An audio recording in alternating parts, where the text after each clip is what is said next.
Well, welcome everybody to Brainstorming the Human Connection, brought to you by the South Dakota Humanities Council.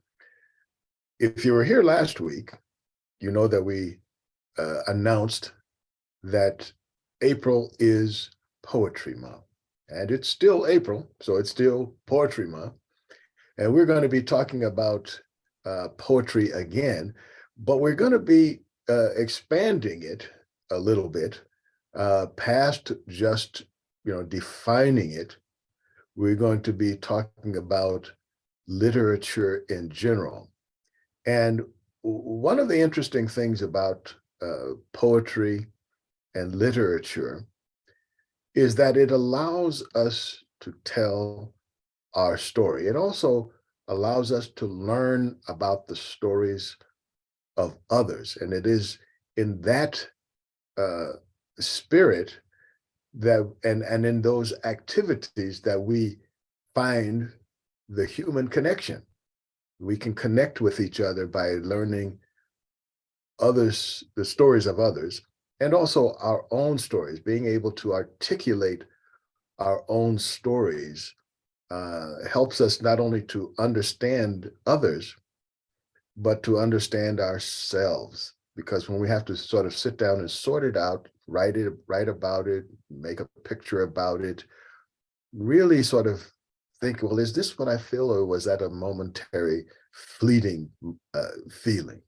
Is this me, or is this just me at that moment, or me interacting with the present environment? All of those kinds of questions come up when we are going to write poetry or write something about ourselves. So today we have Stephen Wingate and Erika Saunders, who, well, they're with the Oakwood magazine, and it's an annual literary and art magazine. And I think that they've kind of backed away from the art portion of it, and we'll hear about that a little bit later.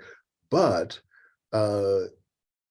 as it's Poetry Month, we're going to be talking about their endeavors and how they use the magazine to tell the story of not just South Dakota, but the region. So with that, welcome, Stephen and Erika. Hello, hello. Yeah, okay. So we got the mic on Stephen, we got mic on Erika. Let's start off by introducing yourselves. Stephen, can you tell us where you came from, just so that our folks know who we're talking to, where you came from, what caused you to be Stephen of today? Well, I originally came from Hackensack, New Jersey, many moons ago, and came to South Dakota by way of Colorado to come teach at South Dakota State University in what was then the English department and is now the School of English and Interdisciplinary Studies. And I've been here since I think around 2011. And my primary métier is fiction, but I also write poetry, and I do a lot of other little things on the side, and also have been involved in publishing in one way or another since about 1984 or so, when I was a student in Boston and got my first publishing internship and got hooked on that. So I've sort of stuck in with publishing in one way or another for most of that time since then. And I started working on Oakwood a little bit in 2011, but really in 2012 started to really get seriously into it. Okay, great. Erika? Yeah, so Stephen and I have been in Brookings for about the same amount of time. I came here in 2012. My husband is at SDSU, so that's what brought us to South Dakota. Before that, we're in Virginia and originally from California.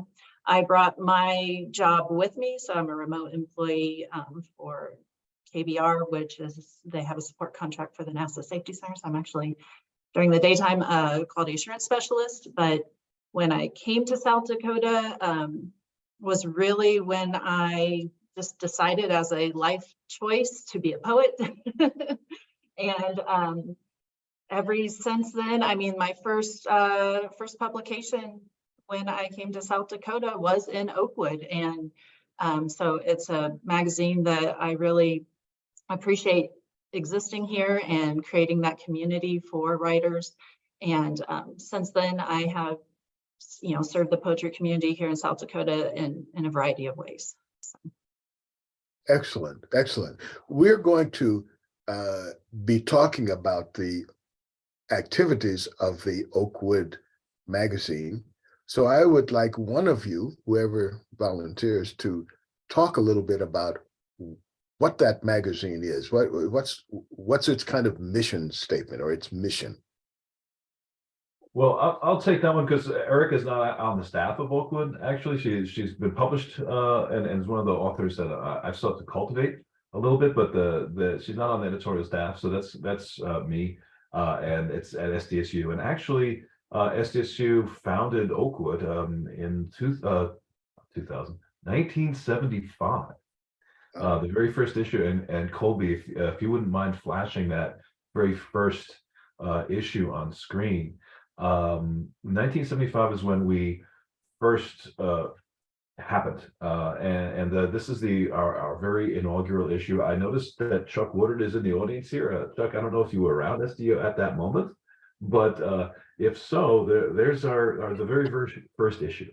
And when I look back at that first issue, it was seemed to be kind of a regional focus. It wasn't just South Dakota authors, but there was an attempt to get authors from outside of the campus. We have a fairly long history, and we've gone through several incarnations. But one of the things that I've wanted to do lately is to reclaim Oakwood's identity as a regional literary magazine. Thanks, Colby. I think we can pull that down now. But anyway, 1975 is when it began. So we're coming up on 50 years of Oakwood. And it has been for much of that time a student-run and student-centered journal. So every type of literary journal kind of has its own identity. There are certain types of people that they're trying to publish, and this changes over time.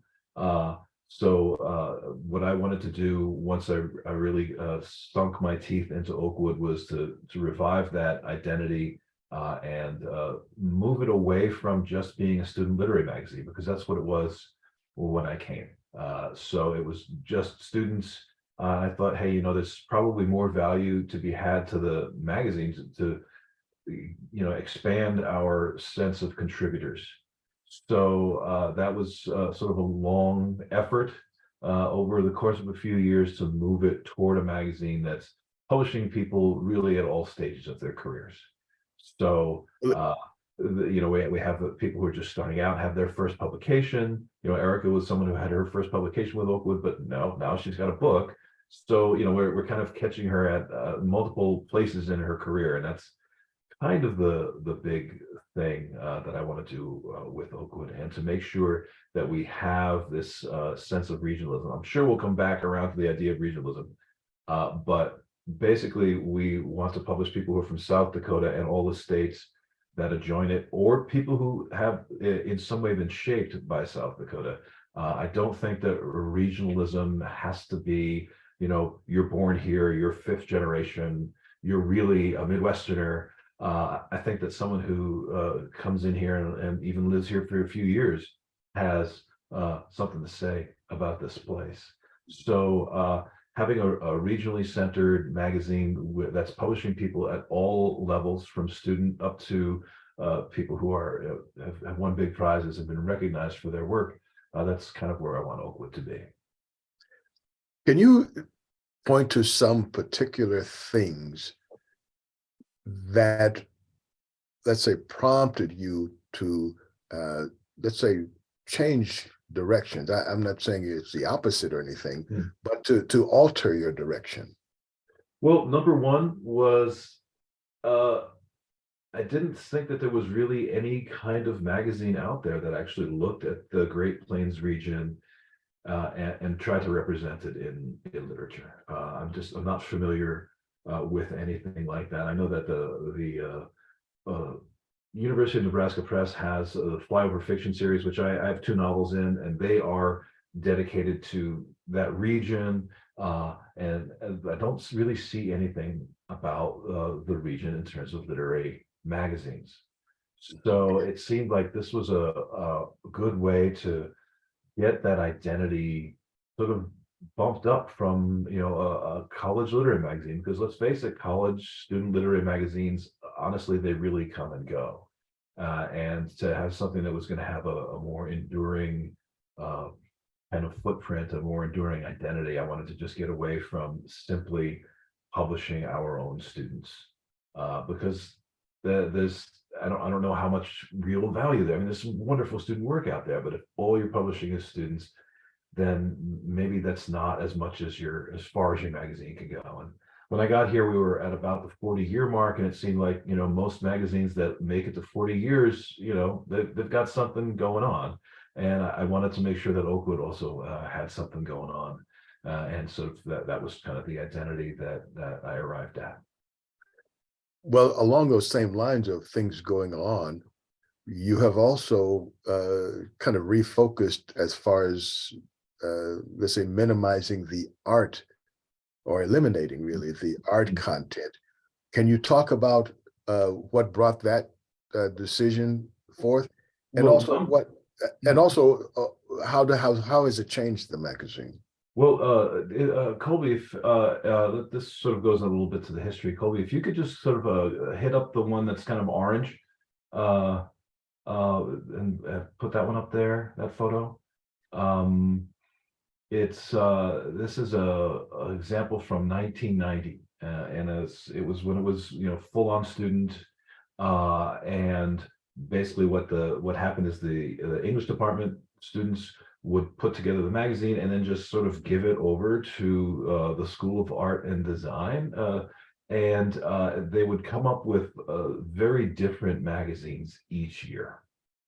And it looked weird, and it didn't have an identity, because every time Oakwood would look sort of different, and some of these were remarkably unsuccessful as publications. You know, like when you open the book and it spine cracks, or you open the book and you can't actually read what's on the edges of the pages because the gutter is too small. There was just so much variation in the magazine and the way it looked that I wanted to have something that was going to be more identifiable. And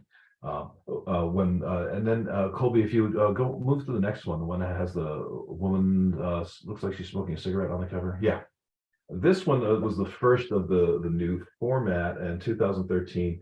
So this is a glossy magazine format. So it's 8.5 by 11.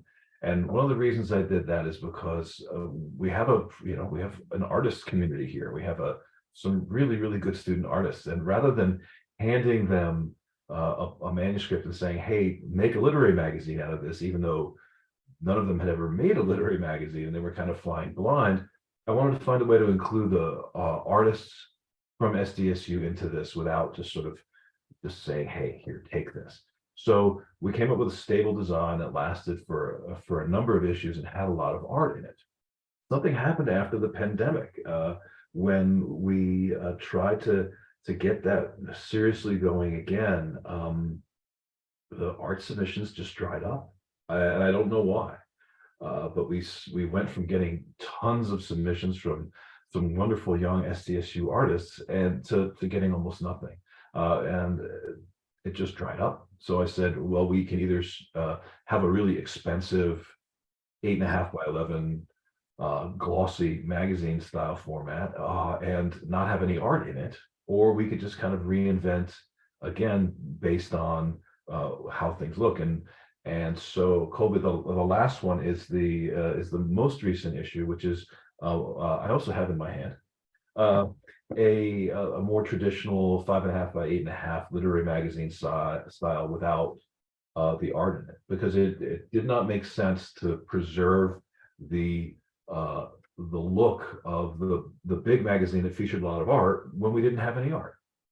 So, and we also were able to cut our costs by doing this down by about 35–40%, cut down the production costs, which, you know, obviously matters. So those are the kinds of forces that went into it. Thanks, Colby. Well, that brings to mind the question of the impact of the COVID virus. You know, I mean, not that that's essential here, but it seems like that's not this. The magazine is not the only place where we hear that story, and it almost makes you think if there are like some aliens like abducting people, because there's a lot of people just kind of like disappeared from various critical articulations, can we say, you know, in terms of like what is going on. And like, Mhm. did you find like there were less people who are also contributing literary work or just the art? You know, the literary submissions were about the same. The art write-up, for some reason, I don't know, but I do know, you know, another magazine I was involved with, Fiction Writers Review out of the University of Michigan, where I was an associate editor for about a decade. We folded during the pandemic, or shortly after the pandemic too. It just made a lot of people reevaluate what they were doing, and people moved in one direction or another. I think the literary community in particular, there were just a lot of people who said, you know, we're kind of tired, and we want to break, and we want to reinvent ourselves. So who can blame them? Yeah. People's priorities shift, but it always, I guess maybe it's where I have my ear, but it always seems like people are disappearing, but I don't see them popping up in other places. You know, if you have all of those artists who were contributing and were eager to contribute, and then suddenly they're not there. Well, it draws my ear to the question, well, where are they and what are they doing?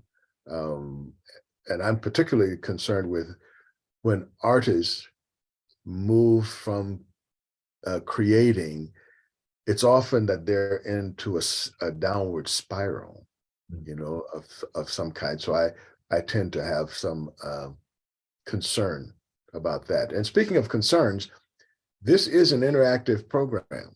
And so we would like to get people who have, you know, if you have questions, I know that Sharon had the question of where did the name of Oakwood come from?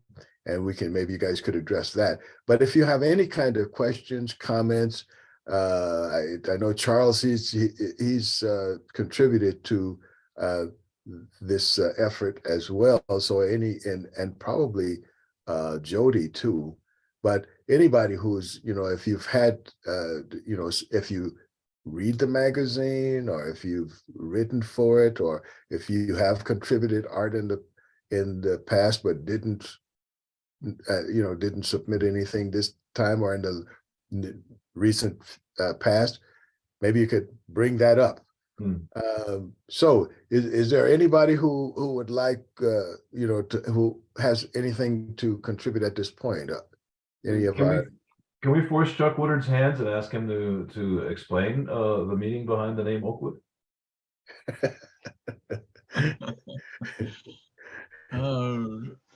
I started SDSU in the fall of 1975. So the first publication was in the spring of 75. And so the magazine was started by Dave Evans, who was our creative writing professor, and a student of his named Doug Cockrell.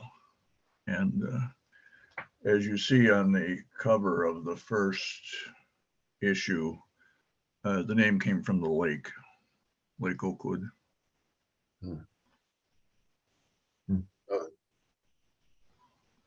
So that's it, as far as I know. That's where the name came from. I was involved with Oakwood for a while, including being the faculty advisor for several years, and then kind of handed it over. I don't know, maybe in the mid 80s. Didn't have a lot to do with it after that. Okay. Anyone else have anything they can contribute? Questions, answers? Well, I know we have a couple of contributors here. We have Sharon Trelars, who is in this issue. We've got Erika. We've got actually Lawrence Diggs, who was in a few years ago, and Jody Andrews. I think that's it as far as I know, unless Ruth is the person I think she might be. We're trying to get as many of these people from the South Dakota literary community involved and cultivating them too. Just reaching out to people, trying not to get the same people in the same magazine every time. In fact, there's sort of a rule where if you've been in it 2 years in a row, you need to take at least a year off, so we can continue giving more space to people who are coming up, and just sort of, like I said, cultivating these people and helping to forge an identity. Right now, the library at SDSU, they've recently archived all issues of Oakwood. So now you can go online and you can pull up these magazines from the 80s, from the 90s, from the aughts, and see what we're doing. So the idea behind that was to kind of create a lasting record of literary activity in this community. Well, speaking of that, when you have it archived and when you print things, that's the first half. The other half is actually getting it in the hands and ultimately the brains of other people. Can you talk a little bit about that process? How, are people actually reading it and absorbing it, and what kind of things do you do to help people to or encourage people to interact with it, other than I bought it because I like oak? Well, first of all, there's no purchasing. We don't. There's no purchasing of Oakwood for a couple of reasons. Number one, it creates a rather cumbersome business entity within the university that I am extremely reluctant to take on, because once you start to charge money for things, then universities tend to ask, well, how could you then become self-supporting? And having been there, gone through that at another university with another magazine, I really do not want to do that again. And the department, or excuse me, the School of English and Interdisciplinary Studies shares that same opinion. It's a public service. It's free and available. Getting it out to people is hard, and not the least. One reason is I'm not very good at going out and pressing the flesh, as they used to say. So, but the archive has done wonderful things, because every month I get a little digest from the publisher, from B Press, Berkeley Educational Press, which kind of is they created the system to host the archive. Every month I'm getting an update of who's downloading what. And there are many more people downloading than I thought there would be. So people are reaching back into the 70s. People are reaching back a few issues ago and just pulling stuff up, which is great for us. So the problem with having a physical magazine is you got to get it to people. And back in the day, mailing was pretty cheap. Now mailing is not very cheap. People are unlikely to want to subscribe to a magazine that comes out once a year. They're more likely to subscribe to magazines that come out more regularly. So what we do is we get this out to the authors, and we get this out in a few public places, like South Dakota Art Museum will have some. I think we'll probably do that also at the Ag Heritage Museum as well here in Brookings. And then how do we get to these other people? I don't know. Yeah. I'm open to ideas that are not incredibly labor intensive or cost intensive. Yeah. Well, we're going to say that the Festival of the Books is one too that could be a good venue. At the same time, it seems like the first time I came in contact or became aware of the Oakwood magazine is they had an event, and people who were in it were reading. Is that still going on? And yeah. Okay, we just had our launch at the Brookings at Brookings Library in Brookings just last week. So okay, so like I would take, like in my own case, I've been to that event, and I've also, as you mentioned, I've also had work published in it, both literary and artistic, and but I didn't get an invite. So is there a way that that you could build your more stable mailing list or something? That just, I just throw that out there. Yeah, I mean, well, if you lived East River, Lawrence, you probably would have gotten an invite, or if you lived closer to Brookings, you probably would have gotten an invite. Because I mean, it's hard to expect people to drive, across the state for Yeah. one event. Yeah, I mean, this is definitely an issue. I mean, I do not have the answers. I would love to have a magazine that is more widely read. It would be wonderful. Mhm. But I think an allocation of resources that's slightly different than what we currently have would be required to make this happen. And also, frankly, an infusion of vision and talent for marketing, which I do not have.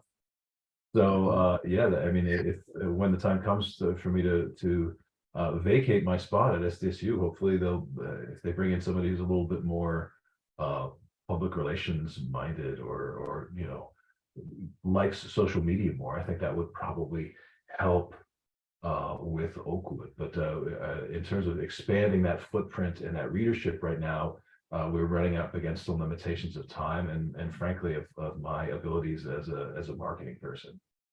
Yes, and that's, I think that is a kind of common thing that a lot of us, we get instilled with the idea of production, but somehow, especially for artists, we, and literary people, we often don't get that part, or even the encouragement to even to talk about our own work, let alone someone else's, even though sometimes that's easier.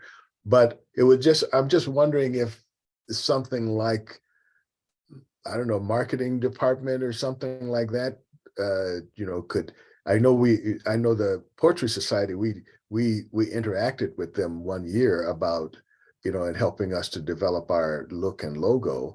So I'm just wondering if that is a project that one of their departments or classes, could contribute to. It does sound like a wonderful idea, but being boots on the ground here at the university, I am not asking anyone at this point in time to add anything else to their plate, because I know how it feels to have stuff be added to my plate. So yeah, I think wonderful ideas, perhaps in a different time, but when everyone is not so unbelievably stretched thin as they are in most public institutions in America right now. Sure, I can understand that. I have a question. Yes, go ahead. I have a question. He mentioned that they had had an event at the Brookings Library. Was that advertised in the library newsletter? No, it wasn't the Brookings Library. It was Briggs Library at SDSU. Oh, okay. So we're putting it out through our media channels, whatever we have. We actually had a standing room only crowd, so we had to bring out extra chairs. So from my perspective, that went pretty well. We don't know. I don't know exactly how to do that. Honestly, to be perfectly honest, it needs someone with more of a marketing kind of mind than I have. And I think that it's. I also think it's very important to not simply make everything the servant of marketing and more audiences. I think that's a tragic mistake, because frankly, I'm focused on the integrity of the magazine. I'm focusing on making a really good magazine. And if fewer people know about it and it hangs together better, I'm perfectly fine with that. If there is a smaller community of people that know it and value it, as opposed to constantly getting out there, that's fine. I think there's a place in the world for those kinds of projects. Not everything has to be maximalized. And unfortunately, I think in this era we live in of social media and clicks after clicks after clicks, something really gets lost, and that is putting together work with integrity. And that's my focus. And as long as I'm doing Oakwood, that will be my focus. Sure. Well, just a quick question. Are those two mutually exclusive? I mean, it's the old, if the tree falls in the forest and no one hears it. No, they're not at all. They're not at all mutually exclusive. No. I mean, but do we need to orient our lives in order to pursue notoriety? I don't believe so. No. Okay. All right. How about the examples of how the poetry is something more than, let's say, ink on the page? It actually moves somebody, has meaning for someone, however small that circle might be. Do you have like, or are you familiar with examples of how the stories and works in the magazine have impacted someone? Well, that's really hard to tell because the impact is probably going to be at a very personal level, and so it's going to be hard for someone who's simply the publisher to discern that. I do think that, speaking to your point in the introduction, poetry is something that helps to orient us in our lives and in our cultures, in our world. And actually, this is probably a great segue to get Erika involved at some point, and maybe read something. Poetry has always been a part of the record of who we are, how we are, where we are, and it's an active witness to write poetry.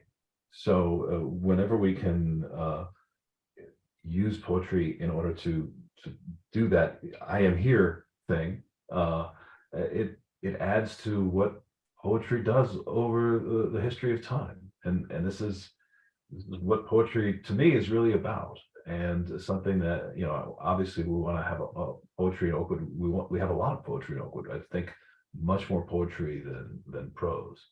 But you also have fiction in it as well, right? Oh yeah.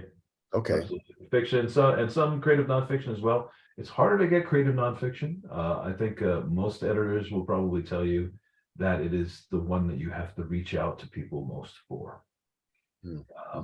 And because I don't know exactly why, maybe because it's a younger genre.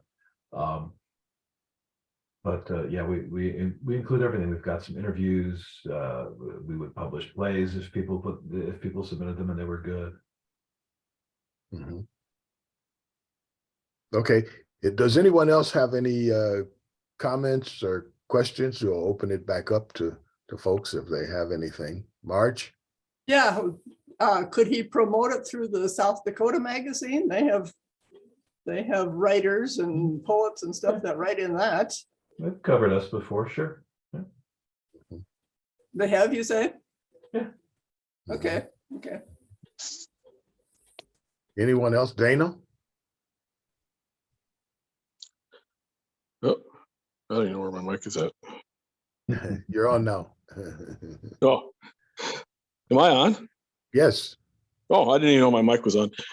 No, I don't. I asked the question in the chat about if there was both fiction and poetry, but I want to hear Erika read some poems, I guess. Yeah, me too. Yeah, yes.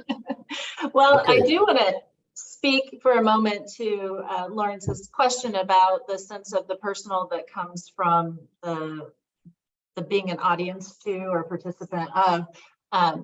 One example about how Oakwood can help build community is I was at a reading, I think it was about a year ago, and through the discussions that happened afterward, it was suggested that we needed to form a writing group from some like-minded individuals that were there, and they're going to be meeting at my house this evening. So that's an example of how that coming together as a community around events and publication strengthens the community and reinforces it. So, and I think that's a very good example, Erika, and it's an example of how we can spread poetry and literary arts, keep artists connected at the same time without thinking that we have to become Time magazine.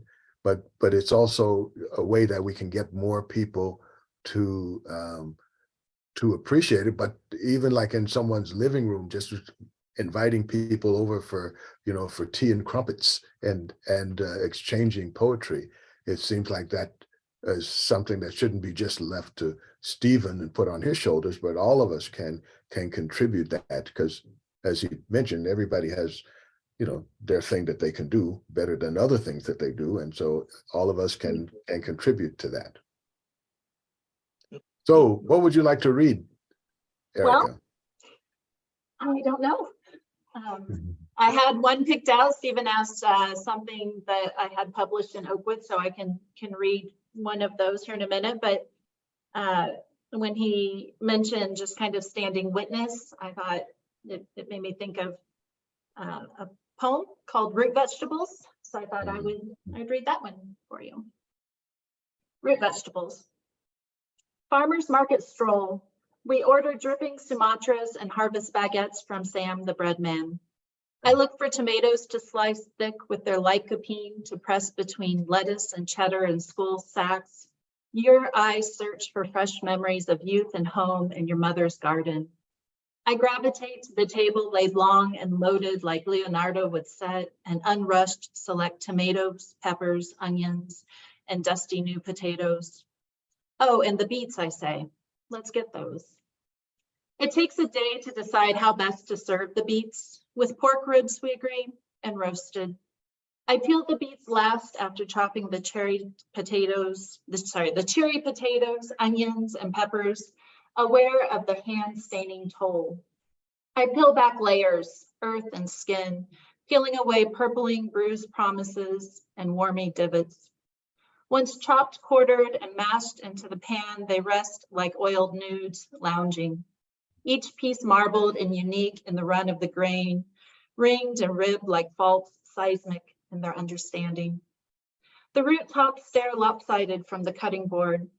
They eye me as I admire their tender green leaves, veined in red, and contemplate the garbage pail toss, or standing their coarse stockiness in a shallow bowl of water and wading through the winter months of purple grow lamp light for a new spidery roots to shoot. So again, just the everyday, I think, is a wonderful topic for a poem. So that is the Brookings Farmers Market. I just read, sorry, Lawrence. I just read a poem yesterday, or maybe Tuesday, by the Minnesota poet Bart Sutter about rutabagas. So it must be the people are in the mood for this. Yeah. Rutabaga season, you know. Yeah. Yours was better, Erika. Yours was better. Thanks, Stephen. That's fine. Erika, can you talk a little bit about the inspiration for your poetry? I know you have a book out now, but can you talk to us a little bit about where the poems come from and where they go? Yeah, that's a great question, because it's the where they go that I think keeps bringing you back, because they always surprise you. And the poems I like the most that I've created are the ones that take me in an unexpected direction. The inspiration for my writing is really just my experience. Sometimes my kids tell me it can be made up, Mom, but it really, like you said earlier, journaling, the beginning steps of a poem always come out of, something I'm stewing on, an experience I've had that I want to think more about. And then the actual crafting of a poem for me is a fun puzzling together of many things.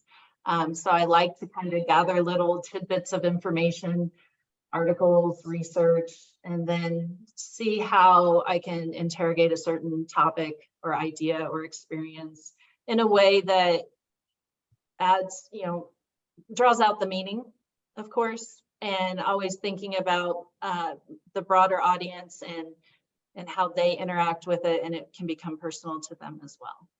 Mm-hmm. So I can relate to poems having meaning, but poems also point to feelings. And I'm wondering if you could talk a little bit about using poems to explore feelings as opposed to, or in addition to, meaning. Yeah, I love to make you cry. As far as tone and emotion, I certainly, that's, you lean into those areas, right? That's what sticks with you is the different emotions. So I definitely, when I think about themes and topics I return to, it often is around, heightened emotional situations. And we know writing is a great form of processing not just the events that have happened, but the emotional aspects as well. Mhm. Sometimes I think that when we think of our story, whether it's regional or local or personal, we often think in terms of historical events at the expense of the emotional events. I know I'm very prone to doing that. And since you said, like, you like to write, or you indicated that you like to engage in that, can you talk a little bit about how you approach emotional writing to either express an emotion or encourage people to explore their own emotion? Yeah, I think that the very specific detail can become a universal in a sense. That may seem a little backwards, but I think that when you can so accurately describe anything and give that level of observation, that experience, that emotion, it allows your reader to then bring it back to them and generalize it to their experience. So probably my most successful poems, I don't know, I probably spend an hour defining what a successful poem is or isn't, but the ones I come back to are emotionally charged, for sure. Mhm. And it's a vulnerability as a writer to be open with your emotions on the page. So I think that often, your audience sees that and sees an aspect of you, and then they relate. So. Do you have any examples of a poem that you think elicits an emotional response? Well, hopefully all of them. But can you give us one that's let's say not in general, but in specifically is addressing some particular emotion or event? Well, let me read you the one out of Oakwood that I had marked here, and you can tell me. We can see, or do we need to hand out onions first, or this just sort of comes automatically? This one won't make you cry. This is called Whiteout. And again, this poem actually to me is a bit of a South Dakota transplant poem, because before coming here, I had ideas of what a blizzard were, but my first real snowstorm I was thinking was a blizzard, and so everybody was saying wimp, wimp. All right. If you've never been in a blizzard before, you're probably thinking about it all wrong. It isn't the snow that'll get you, but the wind, gusting to white out. An oppressive wind that will knock you down and plaster cast you frigidly in place. When I was summer young and went swimming, I would break the water surface, throwing my head back to toss my long hair out of the way. When I didn't use enough force, my hair would stay slicked to my face, an oil spill, and I couldn't help but try to suck breath through that sealed curtain door. And I marveled at drowning amidst all that air. Blizzard winds will drown you that way, by suction cupping snow to your lips while freezing red your nostril tips. It said old timers would tie a rope from the house to the barn, navigating by feel alone, trusting that rope in that near numb white blind world. I imagine they heard on a Sunday of the priest entering the Holy of Holies with a rope around his ankle so his dead body could be pulled out if he wasn't worthy. I wonder if those old timers gave it a thought as they bundled up to go feed the livestock before facing that suffocating wind. Maybe they strained thinking they heard those Epsom bells a-ringing in the wind. Stories tell of those who lost their grip and froze to death within a few feet of their own front doorstep. You, my love, resemble the rope. Wow, very nice poem. But I expect no less from you. And just a note on the importance of community and getting feedback as a writer. That poem has some feedback in it from Jody, who was here. So in preparation for kind of having this chat, I was really thinking about community and writing and the importance of writer friends.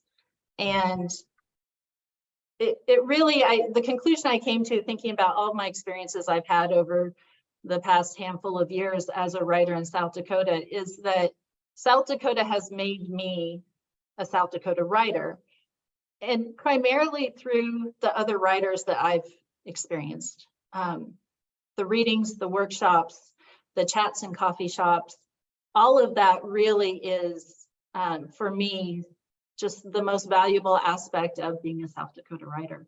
And probably every poem I've ever written in the last 5 years for sure has had feedback from other South Dakota writers, and it just strengthens the whole community, all of us. Mm-hmm. And I think, at least for me, that is an important thing to do, is to strengthen the community, not only for the sake of poetry, but for the sake of poets, you know, because they can be rather introspective and finally lonely. And a lot of those people's, they often self-medicate, or in worst cases, self-eliminate, you know. So I think it's really important to use the art form not only to express things to others, but between ourselves, you know, and sometimes to oneself. But I think that that community that you talk about really is important to build, because in the process of doing that, they also leave something behind, if should we find it and read it, that tells us a little bit about our former selves even before we're born.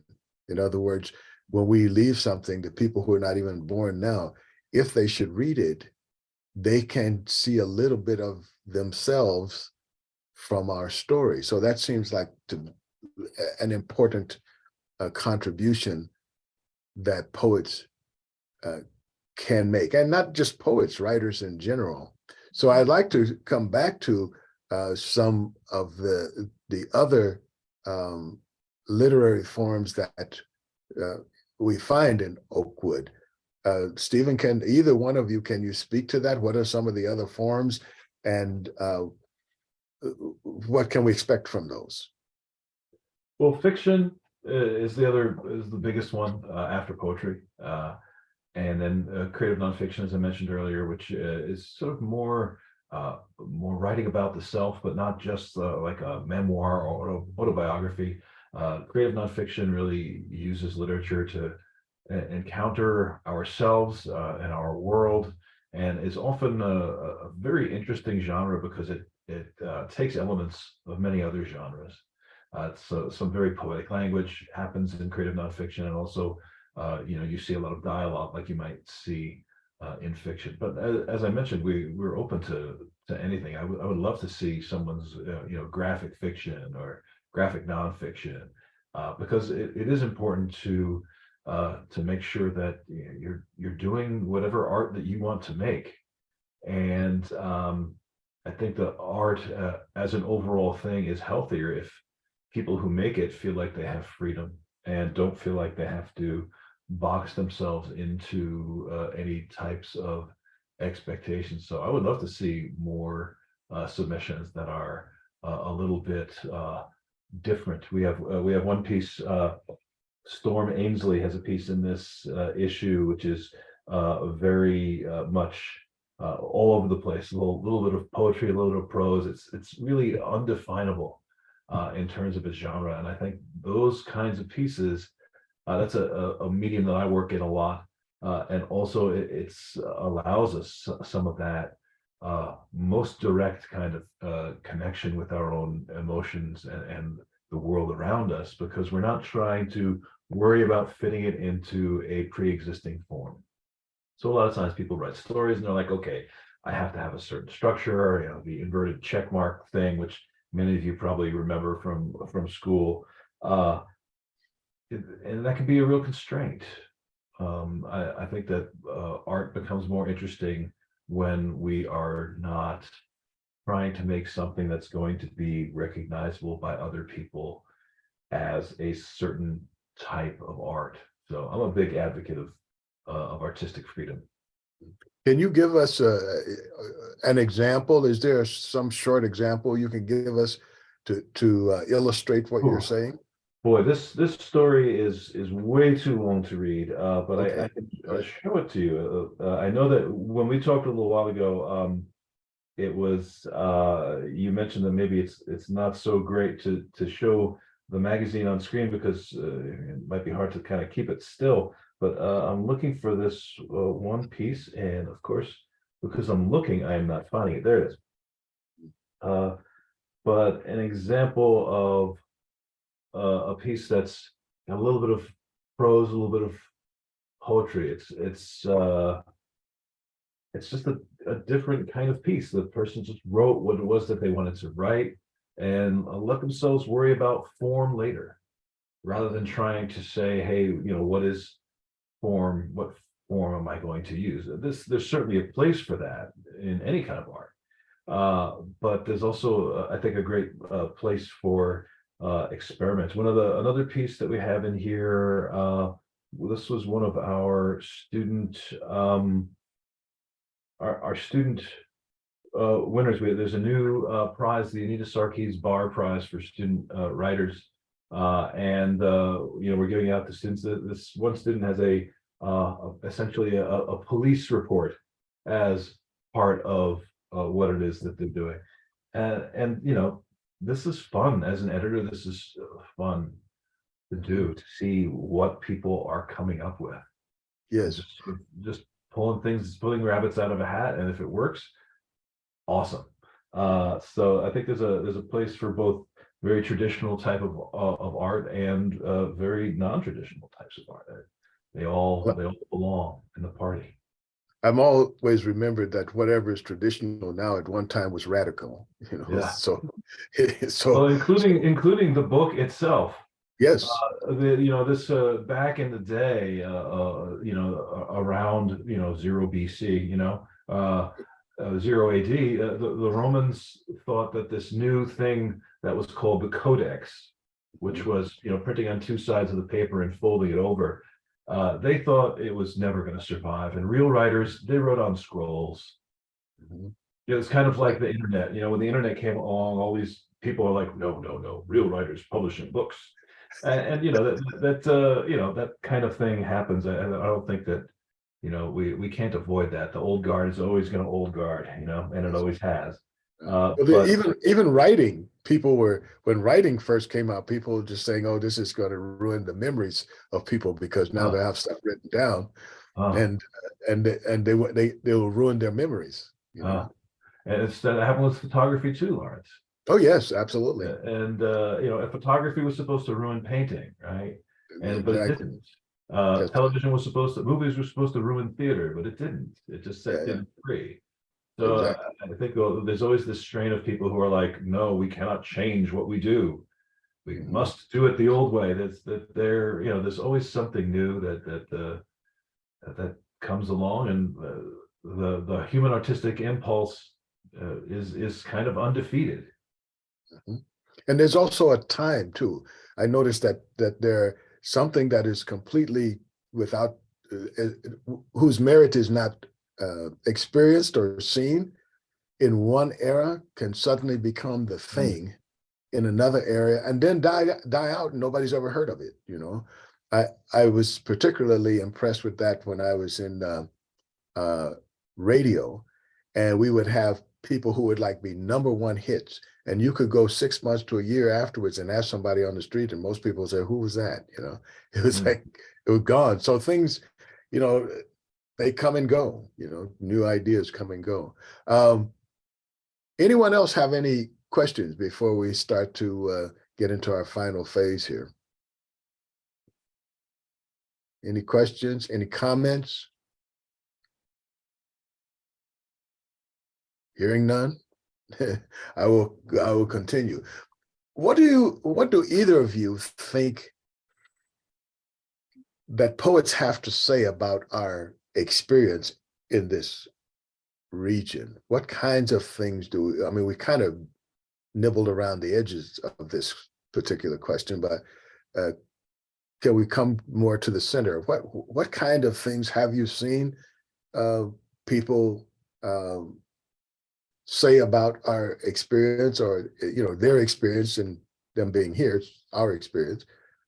What kind of things can be added by the literary artist? Who wants to go first? Erika, or should I go? Well, I can relate that when I first came to South Dakota, I was trying to figure out what it meant to be a South Dakota writer. And so I thought about the landscape and the peoplescape, of course, and I think all writers, will go there at some point for inspiration. But when I attended my first conference here and heard everyone else who was active, in the writing world that was presenting, it really just made me rethink and say, being in South Dakota and writing, that is a South Dakota writer. And so it is an umbrella for all experience that occurs, right? And I don't know, for me, that was kind of, in that moment, a pretty profound answer of be yourself, speak what you need to say, and you are a South Dakota writer. It doesn't have to fit any other mold than you're here and you're recording your experience. Mm-hmm. And yet here I'm going to get back to the regionalism issue, because I'm with Erika. I think that I don't break things down in terms of you are a regional writer and you are not, and I think that there is actually quite a bit of that here. A very circle the wagons type of mentality of this, you're writing about us, but you're not one of us, which I ran into as quite a lot, putting out my most recent novel, which is set in South Dakota. So there's quite a circle the wagons mentality, and I think it's a little bit of the effects of isolation from mainstream literary communities, and maybe it's a little bit of self-chosen provincialism. To simply say we are going to write about us, and we're going to we determine who we are, and you people out there, from out of state, you're not one of us.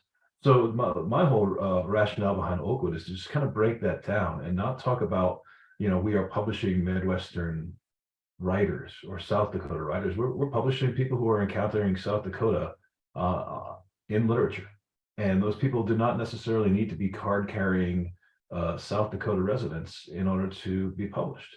We've got a lot of some of our better known writers in this issue. For instance, Therese Svoboda, who's living in New York City, but she grew up in Nebraska. So most of what she writes is set in Nebraska, but she hasn't lived there in ages. And yet she's incredibly shaped by that. And so for me, this expanded sense of what the region is, I think it's going to yield a more interesting kind of literature, because it's not just us writing about us. And I think that having that circle the wagons mentality of this is our territory, and we're going to write about all the things that we hold dear, and this leads to essentially the literary equivalent of paintings of barns and cows. And while paintings of barns and cows can be very nice, I did not want to put together a literary magazine that was essentially the equivalent of barns and cows, and oh, isn't it great to be one of us? So really trying to work actively against that, because the people who come here for 5 years and leave, but are shaped by this place and who encounter this place in literature, they are part of the literature of the place, even if they are not one of us.